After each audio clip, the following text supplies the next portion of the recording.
तो वे सोचते हैं कि सबसे पहली चोरी मैं घर पर ही करता हूँ। अब देखिए महाराज, यहाँ से ये सीख ना लीजिए कि भगवान ने चोरी की तो हम भी चोरी करेंगे, क्योंकि अगर आप भगवान से एक चीज उनकी अपना रहे हैं तो सभी चीज करिए। उन्होंने विष पिया तो विष भी पीजिएगा, उन्होंने गोवर्धन पर्वत को सिर्फ अपनी एक उंगली पे उठाया वो भी उठाइएगा। इसलिए अगर एक चीज को अपना रहे हैं तो सभी चीजों को अपनाना है।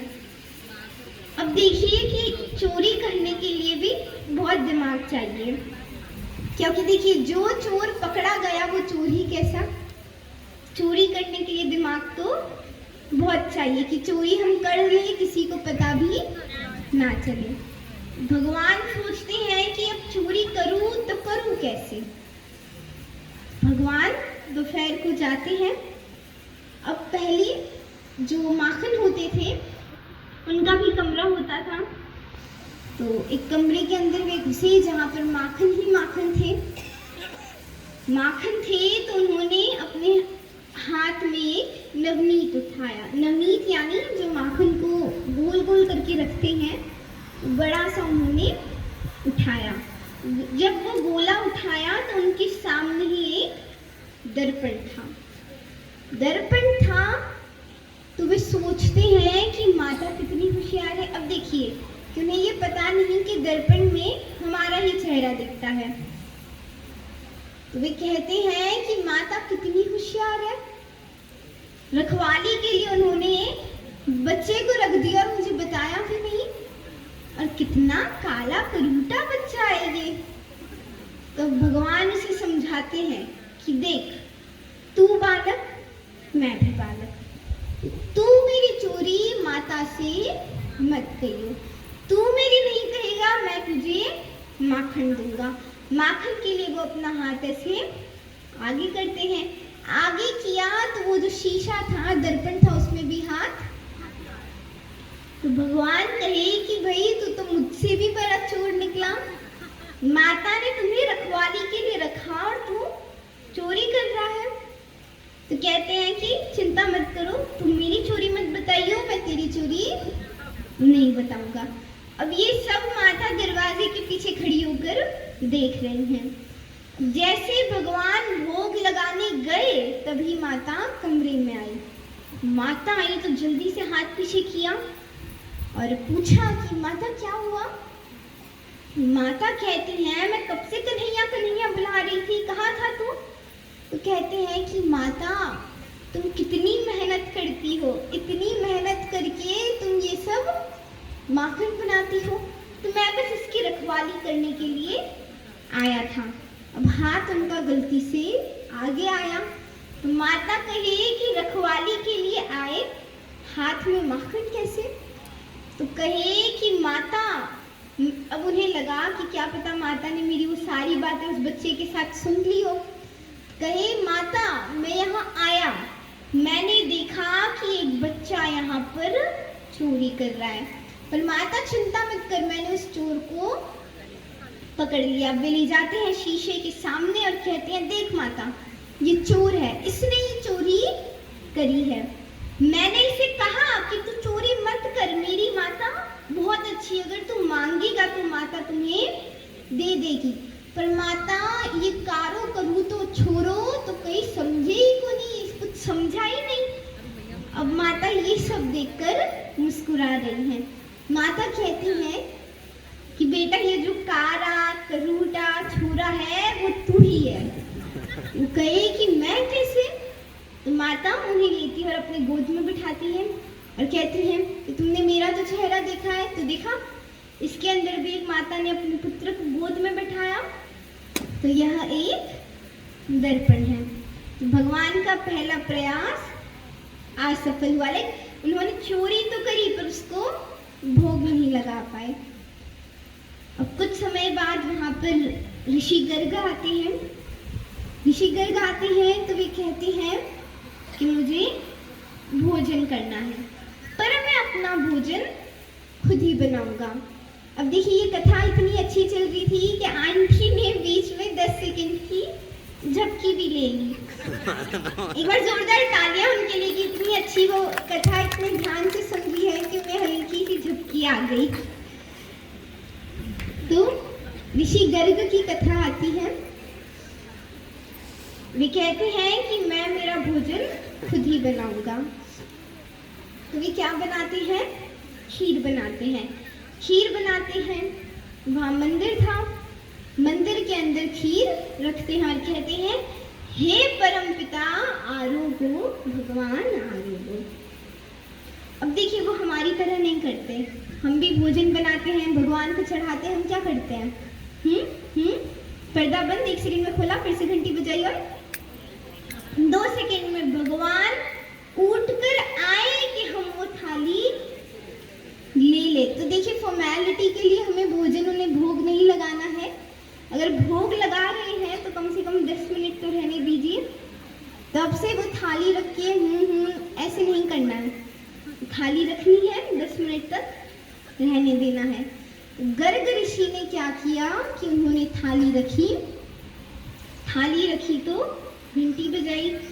वो अच्छे से हाथ जोड़कर भगवान से प्रार्थना कर रहे हैं कि आरोगो भगवान आरोगो। अगले ही कमरे में कन्हैया बैठे थे। कन्हैया जी बैठे थे तो उन्होंने बलदाऊ भैया से कहा कि मुझे कोई भक्त बुला रहा है, मैं जरा 5 मिनट में आया। तो जल्दी बाहर आते हैं, जल्दी जल्दी से खीर खाने लगते हैं।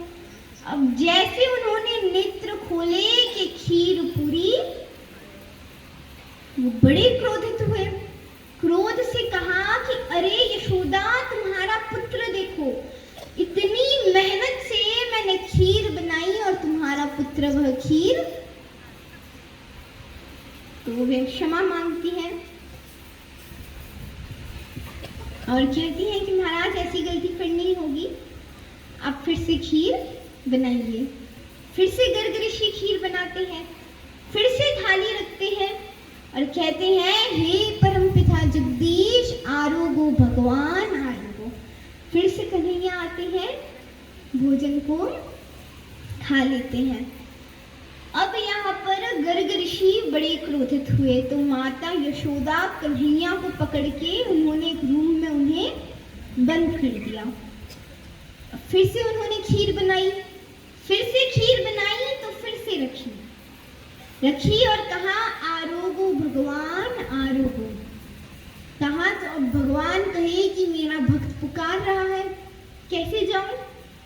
कैसे भी कर करके गेट खोला उन्होंने और वे बहुत छोटे हैं तो क्रॉलिंग करते करते वे जा रहे हैं, क्योंकि वे अभी चल नहीं पा रहे हैं, एकदम छोटे से लाला है। वे जाते हैं, फिर से खाते हैं और गर्ग ऋषि के क्रोध की सीमा अब पार हो गई। उन्होंने कहा कि अरे यशोदा, तुम्हारे लाला को तुमने कुछ सिखाया नहीं? मैंने 3 बार खीर बनाई और इसने तीनों बार खीर को खा लिया। माता डांटे, तुमने क्यों खाई खीर, क्यों कमरे से बाहर आए? तो कहते हैं कि माता, मेरी गलती नहीं, इसमें गलती ऋषि की है। मैं कमरे में जाऊं तो ऋषि कहे, आरोगो भगवान आरोगो। तो माता कहे कि तुम भगवान थोड़ी ना हो। कहते हैं, माता, अभी तेरे सामने तो मैं कम हूं, पर अभी तो कहे तो मैं मेरा चतुर्भुज रूप तुझे दिखाऊं। अब ये बातें जब यशोदा जी सुन रही है, उन्हें लगा कि ऐसे ही कहीं सुनी होगी कि बच्चे कभी कभी मूवी देखकर आते हैं और वो मूवी के डायलॉग्स बोलते हैं ना, हम भी कहते हैं कि मूवी में कल देखा और वो डायलॉग बोल रहे हैं। माता ने विचार किया कि कल तो जिसने ये सब सुना होगा और ये, पर यहाँ गर्ग ऋषि सोचते हैं कि एक इतना सा बालक, इसे चतुर्भुज के बारे में पता है, हम इतने बड़े ज्ञानी हैं, तपस्वी हैं, फिर जाकर अब हमें पता चला कि चतुर्भुज स्वरूप क्या है। तब भगवान अपने दर्शन देते हैं और गर्ग ऋषि ने प्रणाम करके, अब वे देखिए, अब जब भगवान ने खीर को आरोगा, हल्की सी खीर वहां रह गई। अब गर्ग ऋषि को पता चला कि ये तो कन्हैया ने आरोगा। गर्ग ऋषि दोनों हाथों से खाने लग गए। अब माता सोचे कि ये ऋषि कैसे, 5 मिनट पहले मुझे डांट रहे थे और अभी इतना जल्दी मेरे पुत्र का झूठन खा रहे हैं। तो इस तरह की छोटी छोटी लीला भगवान करते हैं। भगवान थोड़े और बड़े हुए। अब जैसे ही हमने पहली कथा उनकी चोरी की सुनी तो पहली बार तो उनकी सफल नहीं हुई। वे फिर से दोपहर को चोरी करने जाते हैं, क्योंकि दोपहर को उस समय सब सो जाते हैं। गए, कमरा खोला, नवनीत वे उठा रहे हैं, तभी पीछे से आवाज आई, कन्हैया कहाँ हो तुम? कन्हैया सोचे कि दोपहर को सब सो जाए पर माता क्यों नहीं सोती, क्यों ये नहीं सोती? तब कोई जवाब नहीं दिया उन्होंने वो नवनीत उठाया और नवनीत का उन्होंने ग्रहण किया। माता आई, माता ने देखा कि कन्हैया ने नवनीत, अब देखिए जब उन्होंने माखन खाया तो उनके पूरे मुख पर वह माखन लग गया। तो माता पूछे कि कन्हैया क्या कर रहे थे? अब कन्हैया देखिए बड़े चालाक है। कन्हैया कहते हैं कि माता, तुमने जो मेरे हाथ में जो गोल्ड का पहनाया है, सूर्य की किरणों की वजह से वो बहुत जलता है। तो मेरे को किसी ऋषि ने कहा कि जब हाथ जले तो क्या करे, माखन के अंदर, क्योंकि माखन की तासीर कैसी होती है, ठंडी होती है। तो माता कहे कि वो तो ठीक है, हाथ में तुमने डाला पर वो तुम्हारे मुख पर कैसे लगी?